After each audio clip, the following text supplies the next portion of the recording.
இந்த வீடியோ பார்க்குற உங்களில் எத்தனை பேருக்கு பனங்கிழங்கு சாப்பிட்ட அனுபவம் இருக்குது அப்படிங்கிறத கமெண்ட்டில் சொல்லுங்கள். நானும் ஃப்ரெண்டும் ரோட்டில் போய்கிட்டு இருக்கும்போது இந்த பனங்கிழங்கு விற்கிற அண்ணனை பார்த்தோம். ஸோ பார்த்தோன்னே எங்களுக்கு சின்ன வயசு ஞாபகம்லாம் வந்துச்சு. அண்ணன்கிட்ட போய் 2 ஆர்டர் பண்ணிட்டோம். அண்ணன் பார்த்தீங்கன்னா அதை எடுத்து லாவகமாக உரித்து 4ஆக கட் பண்ணி அதில் கொஞ்சம் மசாலாலாம் நமக்கு வந்து போட்டு கொடுத்தாரு. வேறு லெவல் டேஸ்ட்டு. அடுத்து பார்த்திங்கன்னா ஃப்ரெண்டுக்கு கட் பண்ணி கொடுத்தாரு. அவனும் சாப்பிட்டுட்டு அல்டிமேட் அப்படின்னு சொன்னான். அதுக்கப்புறம் பார்த்தீங்க அப்படின்னா அண்ணன் கடையில் இன்னும் 2-3 ஐட்டம்ஸ் சேல் பண்ணிக்கிட்டு இருக்கேன் அப்படின்னு சொன்னார்.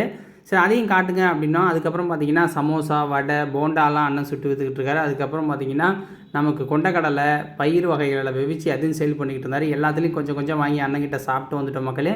நீங்கள் சின்ன வயசில் பனங்கிழங்கு சாப்பிட்ருந்தா அதோட டேஸ்ட் எப்படி இருந்துச்சு அப்படிங்கிறத கமெண்ட்டில் பண்ணுங்கள். இல்லை ரீசெண்டாக எப்போ கடைசியாக சாப்பிட்டீங்க அப்படிங்கிறதையும் கமெண்ட்டில் சொல்லுங்கள். இதுபோல் சின்ன சின்ன வியாபாரிகளுக்கு சப்போர்ட் பண்ணணும் அப்படின்னா நம்ம சேனலை லைக் பண்ணி சப்ஸ்கிரைப் பண்ணி சப்போர்ட் பண்ணுங்கள்.